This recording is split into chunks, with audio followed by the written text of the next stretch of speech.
इस मूवी का नाम है जॉय राइड, जिसकी शुरुआत होती है मेन कैरेक्टर लुइस को दिखाने से, जो अपनी बचपन की दोस्त जिसे वो पसंद भी करता है उसे फोन पर बात कर रहा था। लुइस छुट्टियां गुजारने अपने घर जा रहा है प्लेन के जरिए। उसकी दोस्त कहती है कि मैं चाहती हूँ रास्ते में तो मुझे भी पिक कर लो और हम साथ में चले, लेकिन ऐसा मुमकिन हो नहीं सकता था क्योंकि लुइस तो प्लेन से जा रहा था, पर वो इतना अच्छा मौका भी गंवाना नहीं चाहता था। फौरन हामी भर देता है। हालांकि उसके पास गाड़ी भी नहीं, पर उसने प्लान बना लिया था कि क्या करना है। अगली सुबह ही वो पुरानी गाड़ी खरीद लेता है, फिर खुशी खुशी अपने सफर पर निकल गया। रास्ते में एक गैस स्टेशन पर उतरकर अपनी मॉम को कॉल करके बताता है कि मैं प्लेन से नहीं गाड़ी से आ रहा हूँ। लेकिन उसकी मॉम बजाय हैरान होने की ये कह देती है कि तुम्हारा भाई जिसे जेल हो गई थी आज उसकी रिहाई है, भाई होने का फर्ज है तुम उसे वहाँ से पिक कर लो। अब वो खुश तो नहीं था इस बात पर, लेकिन फिर भी पुलिस स्टेशन के लिए निकल जाता है। वो मेन रोड से साइड पर उतर गया था, जिस वजह से उसे फाइन हो जाता है क्योंकि एक तो वो गाड़ी स्पीड में चला रहा था, ऊपर से गाड़ी की एक लाइट भी खराब थी। खैर पुलिस स्टेशन पहुंचकर अपने भाई से मिलता है।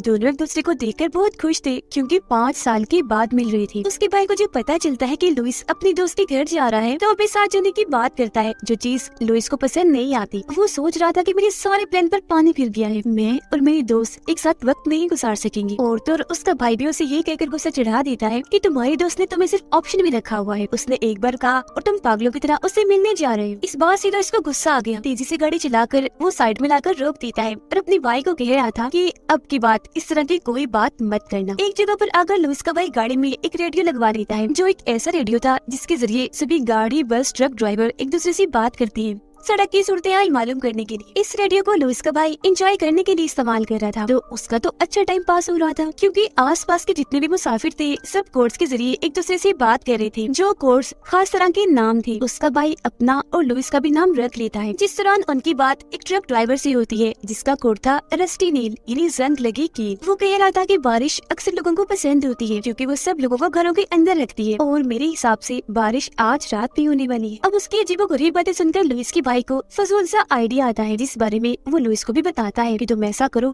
लड़की बनके इससे बात करो, इसे पागल बनाते। अब ये आइडिया लुइस को पसंद नहीं आया तो वो मना कर देता है, पर अपने भाई की जिद करने पर वो रस्टी नील से लड़की की आवाज निकाल कर बातें करता रहता है। वो भी पूरी तरह लड़की समझकर उसकी बातों में खो गया और दोस्ती कर लेता है, पर इसी बीच उनका राब्ता टूट जाता है, जिस बात से लुइस के भाई को काफी गुस्सा आ गया क्योंकि वो इस मजाक के कुछ देर और मजे लेना चाहता था और फिर उसे बताता कि वो लड़का है जिसे तुम लड़की समझ के बात कर रहे हो। खैर रात गुजारने के लिए एक होटल में रुके। लुइस का भाई जब अंदर जाता है तो देखता है कि वहाँ एक अमीर आदमी होटल के वर्कर से गुस्से में बात कर रहा था। लुइस का भाई उसे समझाने की कोशिश करता है, पर वो उल्टा उसे झाड़कर वहाँ से चला जाता है। रेडियो में हलचल हुई, जिसके बाद वहाँ रस्टी नील बोला क्योंकि वो लड़की को पुकार रहा था जिससे उसकी दोस्ती हुई थी। ये चीज देखकर लुइस काफी हैरान रह गया क्योंकि साफ जाहिर था कि वो लड़की को ढूंढ रहा है और कब से इनके पीछे है। पर यहाँ दोबारा से लुइस के भाई के दिमाग में एक आइडिया आता है। लुइस के जरिए वो रस्टी को बोलता है कि मैं यहाँ एक होटल में रुकी हूँ, तुम भी आ जाओ, लेकिन हाँ आधी रात को कमरा नंबर 17 में आना शराब की बोतल लेकर। कमरा नंबर 17 में वो अमीर आदमी रुका था, इसीलिए उनका प्लान था कि बहुत मजा आएगा अगर वो आ गया तो। दोनों कमरे में जाकर आराम कर ही रहे थे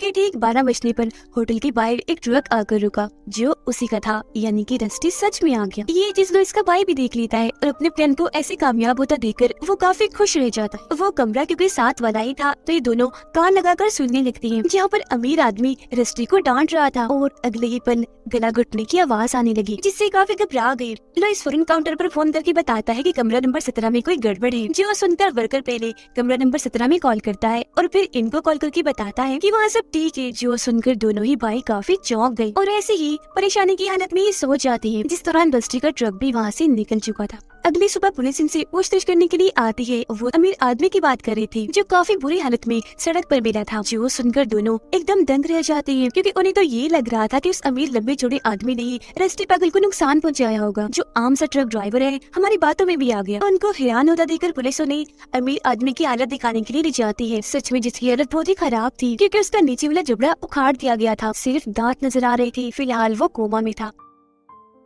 इनका मजाक इतना खतरनाक साबित हो गया, इन्हें कोई अंदाजा नहीं था, इसीलिए लुइस सारी बात पुलिस को बता देता है, जो सुनकर वो काफी गुस्सा करते हैं, ये कहते हुए कि इससे मुतल्लिक पहले बहुत सारे केसेस है हमारे पास, मुसीबत हम उस ट्रक ड्राइवर को पकड़ भी नहीं सकती क्योंकि कोई उसके बारे में कुछ जानता तक नहीं, ये भी नहीं जानते, इसलिए पुलिस इनको छोड़ देती है। यहाँ लुइस को तो अपनी गलती का एहसास था पर उसके भाई को जरा भी नहीं, और ये दोबारा अपने सफर पर निकल पड़ते हैं। रास्ते में लुइस जैसे रेडियो को छेड़ता है तो वो ये सुनकर काफी दंग रह गया कि रस्टी अभी भी लड़की को ढूंढ रहा है जिसका जिसका मतलब था कि इनका मजाक अब इनका बुरा सपना बन गया है जो खत्म ही नहीं हो रहा था। इस मामले को निपटाने के लिए उसका भाई अभी भी बातें घुमा रहा था कि भूल जाओ उसे, वो तुम्हें पसंद नहीं करती। पर लुइस एकदम से सच बोल देता है कि हमने सिर्फ मजाक किया था, कोई लड़की है ही नहीं। जिस बात से रस्टी का गुस्सा आया तो वो माफी मांगने का कहता है, लेकिन उसके भाई ने माफी ना मांगकर मामला और खराब कर दिया। उसे गालियां देकर बुरा भला कहकर वो बोलता ही जा रहा था कि तभी रस्टी बस एक लाइन बोलकर उसकी बोलती बंद करवा देता है कि तुम्हें अपनी गाड़ी की लाइट ठीक करवा लेनी चाहिए। जो सुनकर दोनों की धड़कन ही रुक गई, क्योंकि वो समझ गई कि रस्टी हमारा पीछा कर रहा है और कब से हमारे पीछे है। घबराहट में ये तेजी से गाड़ी चलाने लगती है, लेकिन इनकी किस्मत पेट्रोल भी खत्म हो रहा था। अब तो लुइस का भाई भी काफी घबरा गया था क्योंकि गाड़ी गैस स्टेशन तक नहीं पहुंच पाएगी, लेकिन फिर भी दिमाग लगाकर उस सड़क खत्म होने पर गाड़ी मोड़ लेता है, जिससे ट्रक आगे निकल गया क्योंकि इतना बड़ा ट्रक जल्दी से नहीं मुड़ सकता। ये दोनों भी खुश हो गई क्योंकि फौरन ही गैस स्टेशन इन्हें मिल गया। अपने भाई को पेट्रोल भरने का कहकर लुइस पुलिस ऑफिसर को कॉल करने के लिए अंदर चला जाता है ताकि वो सारी सूरत हाल के बारे में बता सके। और इसी दौरान यहाँ एक बर्फ वाला ट्रक भी आकर रुक गया,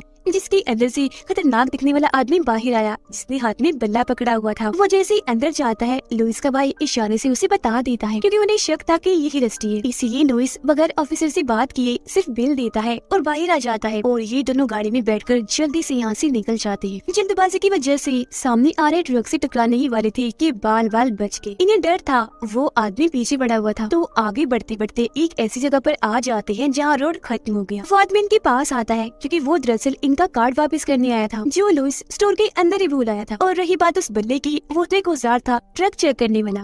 कार्ड देने के बाद जैसे आदमी वहाँ से जाता है इनकी जान में जान आती है, लेकिन अगले ही पल वहाँ हलचल हुई। ये जैसे मुड़कर देखते हैं तो वहाँ इनका बुरा सपना था, यानी रस्टी जो उस बर्फ वाले ट्रक में अपना ट्रक दे मारता है। फिर ट्रक को चीरते हुए इनकी तरफ ही बढ़ता आ रहा था। ये जल्दी से गाड़ी में बैठकर भागने लगते हैं, वो भी पागलों की तरह इनके पीछे पड़ जाता है। वो इन्हें कुचल ही देता कि एक बार फिर ये गाड़ी मोड़कर उसे चकमा दे देते हैं, लेकिन अब की बार गाड़ी एक पेड़ के सामने एक जगह पर आकर अटक जाती है। ये लोग बहुत कोशिश करते हैं वहाँ से निकालने की, पर नहीं निकाल पाए और तभी इनकी मौत रस्टी भी ट्रक लेकर आ गया जो इनकी गाड़ी को धीरे धीरे करके कुचलता जा रहा था। वो गाड़ी तबाह करके इन्हें मौत की घाट उतार ही देता कि उससे पहले फौरन रेडियो उठाकर लुइस का भाई उससे माफी मांग लेता है। अब नॉर्मल होकर रस्टी ऐसा करने की वजह पूछता है, जिस पर उसके भाई ने जवाब दिया मजाक, मजे करने के लिए किया था बस और कुछ नहीं। रस्टी बोलता है मैं भी तो सिर्फ मजाक ही कर रहा हूँ। खैर इतना बोलकर वो चुपचाप ट्रक पीछे करके यहाँ से चला जाता है, जिससे दोनों राहत की सांस लेते। अगली सुबह गाड़ी ठीक करवा के लो उसके दोस्त के घर जाने के लिए निकल जाते हैं।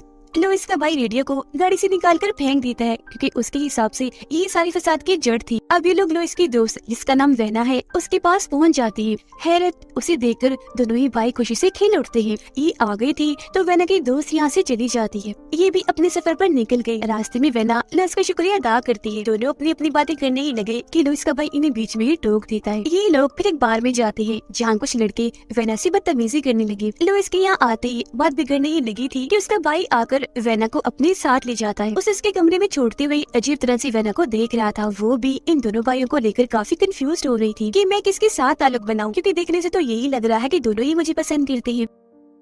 खैर तभी इधर लुइस आ जाता है तो उसके भाई को जाना पड़ता है। दोनों भाई अपने कमरे में आ गए। लुइस जैसे ही सोता है उसका भाई शराब की बोतलें लेकर दोबारा से वेना के कमरे में आ जाता है और ये दोनों मिलकर शराब पीने लगते हैं। उधर लुइस सो रहा था तो किसी का फोन आने लगता है। कॉल उठाने पर उसकी नींद एकदम से उड़ गई क्योंकि वहाँ रस्टी था जो कह रहा था कि तुम तो कह रही थी हमारे साथ कोई लड़की नहीं, तो फिर दूसरे कमरे में तुम्हारा भाई लड़की के साथ क्या कर रहा है, जिसका मतलब था कि अभी तक वो इनका पीछा ही कर रहा था। और अब उसे यकीन हो गया था कि जिस लड़की से मैं बात कर रहा था वो सच में है, क्योंकि वो वेना को ही लड़की समझ बैठा। ये बात सुनते ही लुइस जल्दी से वेना के कमरे में गया उन दोनों को अलर्ट करने के लिए। दोनों को साथ देकर इसके दिमाग में भी बहुत सारे सवाल थे, पर फिलहाल ये टाइम नहीं था। ये उन्हें जल्दी से गाड़ी में बैठाकर यहाँ से निकल जाता है। ये लोग आगे बढ़ते कीबोर्ड पर इन्हें रस्टी का मैसेज मिल जाता है जिसमें वो डिग्गी खोलकर चेक करने का कह रहा था। ये डरते हुए डिग्गी खोलते हैं पर वहाँ इन्हें रेडियो मिलता है जिसे लुइस के भाई ने फेंक दिया था, जिसका मतलब था कि इतनी देर से ये खुद को सिर्फ महफूज समझ रही थी पर असल में थी नहीं, क्योंकि हर पल वो इनके पीछे है। जो अब चाहता है कि लोग रेडियो के जरिए मुझसे बात करें, तो अब ये लोग उसकी बात मानकर रेडियो ठीक कर देती है और सारी बात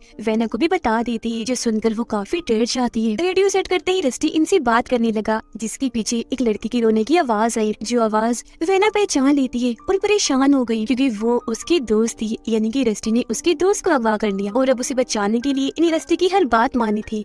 पुलिस को भी नहीं बता सकती थी। तो रस्टी के कहने पर दोनों भाई शर्ट्स उतार कर एक होटल में जाते हैं। ये दो लोग थे पर 12 बर्गर्स का ऑर्डर करती है, जिस बात से मैनेजर भड़ककर इन पर गुस्सा करने लगा और उनकी बेइज्जती होती देखकर सारे कस्टमर्स हंसने लगती है। ये चीज थी इन दोनों को सबक सिखाने के लिए कि जब खुद का मजाक बनता है तो कैसा लगता है। खैर वेना रस्टी से माफी मांगती है, जिस पर उसका कहना था कि सॉरी, काफी देर हो गई है, मैं अब बदला ले रहा हूँ उस मजाक का जो मेरे साथ किया गया था। अब वो इन्हें आगे का प्लान बताता है, जिसके मुताबिक शाम को ये एक खेत में पहुँच गई। रस्टी इनसे कहता है कि गाड़ी एक जगह रोककर 100 कदम चलकर आगे आओ। ये लोग ऐसे ही करते हैं और तभी रस्टी भी सामने से ट्रक लेकर आ जाता है, जो लगातार इनकी तरफ ही बढ़ रहा था। वो रुकने का नाम ही नहीं ले रहा था, इसीलिए इन लोगों को भी साइड में हटकर खेतों में जाकर भागना पड़ता है। वो पागल अभी भी नहीं रुका, ट्रक लेकर खेतों में ही घुस जाता है। ट्रक को वो वहीं भगाने लगता है, बड़ी लाइट ऑन करके। इनके बहुत ही पास था, बस कुचल ही देता, पर खुशकिस्मती से वहाँ नाला था जिसमें लेट कर ये अपनी जान बचाते हैं और ट्रक आगे निकल जाता है। टाइम से किए बगैर वो दोबारा से भागने लगे, पर इस बार अलग अलग हो गई, जिस वजह से रस्टी भी ट्रक से उतर जाता है। और यहाँ हम पहली बार उसकी झलक देख पाते हैं, जो हरकतों के साथ साथ दिखने में भी खतरनाक लग रहा था। तीनों एक दूसरे को ढूंढ रही थी कि तभी रस्टी वेना को दबोच लेता है, ट्रक में डालकर उसे अपने साथ ले जाता है, जिस वजह से दोनों भाई आपस में लड़ने लगते हैं। और तभी इनकी गाड़ी में आग लग जाती है। रेडियो के जरिए रस्टी से बात कर रही थी, जिन्हें कहता है कि आधी रात को एक होटल में मिलने आओ, लेकिन हाँ कमरा नंबर 17 में एक शराब की बोतल लेकर, जो तुम्हारी गाड़ी में ही पड़ी है, मैंने देखी थी। अब यही वो सारा मजाक था जो इन भाइयों ने उसके साथ भी किया था। शराब की बोतल जैसे ही लुइस देखता है फौरन उठा लेता है। जैसे वो थोड़ा दूर आए, गाड़ी एक धमाके के साथ तबाह हो जाती है और अब इन्हें गाड़ी का इंतजाम भी करना था, क्योंकि जल्द से जल्द वहाँ पहुँचना है। भागकर एक जगह पर आती है जहाँ पर बहुत सारी गाड़ियाँ खड़ी हुई थी। एक ट्रक में ये बैठ तो गई, पर वो खराब था। जैसे तैसे उसे ठीक करके फौरन यहाँ से निकल जाती है। टाउन में भी पहुंच गए, पर रस्टी ने इन्हें होटल का नाम तो बताया ही नहीं था, इसीलिए ये हर एक होटल में जाकर कमरा नंबर 17 को चेक कर रही थी। उधर रस्टी भी अपने काम पर लग चुका था। टेप से उसने वेना का मुंह और हाथ बांधकर उसे कुर्सी पर बिठा दिया। उसके सामने गन कर दी, जिसके ट्रिगर को रस्सी के जरिए दरवाजे से बांध दिया, ताकि जैसे दरवाजा खुले ट्रिगर होने से वेना का सर ही उठ जाए। फिर 12 बजते ही रस्टी पुलिस को कॉल करके लाशों के बारे में बता देता है, जो थोड़ी देर तक वो यहाँ बिछाने वाला था। कुछ ही देर में वो दोनों भी यहाँ आ जाते हैं, जो आवाज सुनकर वेना की सांसें रुक गई। कमरा नंबर 17 का दरवाजा खुला था, तो ये फौरन अंदर आ जाते हैं, पर अंदर कोई भी नहीं था, इस वजह से इन्हें गुस्सा आ गया। तभी इधर फोन करके रस्टी इनका मजाक बनाता है, जो एक तरह का सुराग था, जिससे लुइस को पता चल जाता है कि वो साथ वाले कमरे में अपने भाई को चेक करने के लिए भेजता है और खुद रस्टी को बातों में उलझा लेता है। उसका भाई जब आगे बढ़ रहा था तो गलती से उसे आवाज हो जाती है, जो सुनकर रस्टी खिड़की तोड़कर उस पर हमला कर देता है, दबोच कर उसे भी अंदर ले आता है। चीख की आवाज सुनकर दरवाजे के सामने लुइस आ गया। वो दरवाजा खोलने वाला था कि ठीक वक्त पर उसके भाई ने खुद को छुड़वा लिया। फौरन वो लुइस को मना कर देता है कि रुक जाओ, दरवाजा मत खोलो, जो सुनकर लुइस भी रुक जाता है और वेना थोड़ा नॉर्मल हो जाती है। वो एक कील से खुद को आजाद करने की कोशिश कर रही थी, पर नहीं कर पाती क्योंकि कील नीचे गिर गई। इसी दौरान एक लंबी सी जंगली की कील लुइस के भाई के टांग के आर पार हो जाती है, जिसे बड़ी मुश्किल से तकलीफ बर्दाश्त करके वो निकाल रहा था। पर रस्टी उसकी टांग पर अपना पैर रखकर उसे और अंदर घुसा देता है, जिससे उसकी तकलीफ में और इजाफा हो गया। पूरा ध्यान रखते हुए लुइस अपने भाई तक तो पहुंच गया, पर वो लकड़ी की बाड़ पर लटका हुआ था, जबकि रस्टी ट्रक लेकर यहाँ से निकल जाता है। लुइस अपने भाई को बहुत निकालने की कोशिश कर रहा था, पर ये काफी मुश्किल था, क्योंकि उसे एक बड़ी सी पाइप के साथ यहाँ पर अटकाया गया था। इतनी ही देर में पुलिस भी यहाँ पर आ जाती है, जिनको सबसे पहले होटल की मैनेजर की लाश मिलती है। इसीलिए वो हर कमरे को चेक करने लगी, जो आवाज सुनकर वेना रोने लगी। अब लुइस ने जैसे तैसे करके बाढ़ से अपने भाई को आजाद कर लिया। पुलिस भी वेना के कमरे के बाहर पहुंच चुकी थी। इससे पहले पुलिस दरवाजा खोलती ठीक वक्त पर लुइस ने वहाँ आकर वेना को साइड में कर दिया, जिससे गन तो चली पर दोनों की जान बच गई। पुलिस लुई को ही कातिल समझकर उस पर गन तान देती है, जबकि बाहर उसका भाई अभी भी महफूज नहीं था, क्योंकि रस्टी ट्रक लेकर उसकी तरफ ही बढ़ता आ रहा था। वो चीख मार देता है, जो सुनकर फौरन लुइस बाहर आ जाता है और उसके पीछे पीछे पुलिस भी। दोनों के कहने पर पुलिस ट्रक पर अंधाधुंध गोलियां चलाने लगती है, जिस बीच लुइस अपने भाई को जल्दी से लेकर साइड में हो जाता है। दोनों भाई बच गए, क्योंकि ट्रक ने लकड़ी की बाढ़ को पूरा ही उड़ा दिया। ट्रक फिर दीवारों को चीरते हुए कमरे के अंदर आकर रुक जाता है। पुलिस के चेक करने पर ड्राइवर तो मर गया, पर वेना की दोस्त जिंदा सही सलामत थी। सब खत्म होने के बाद ये सुकून का सांस लेती, पर पुलिस ऑफिसर जब इन्हें ये बताते हैं कि ड्राइवर एक बर्फी कंपनी में काम करता है, तो दोनों भाई सोच में पड़ गए। और फिर तभी रेडियो में हलचल हुई। वहाँ रस्टी था, जो इनसे बातें करने लगता है। असल में वो मरा नहीं था, बल्कि जिंदा था, क्योंकि गाड़ी में वो खुद नहीं था। उसने जख्मी हालत में ड्राइवर सीट पर उस आदमी को बिठाया हुआ था, जो बर्फी कंपनी में काम करता था, जिससे ये लोग समझ जाते हैं कि अभी खतरा टला नहीं, बल्कि मौत बनकर जो बुरा सपना इनके सर पर था, वो अभी भी खत्म नहीं हुआ। वो तब तक इनका पीछा करता रहेगा जब तक उसका दिल चाहेगा। और इसी के साथ ही कहानी इधर ही खत्म हो जाती है।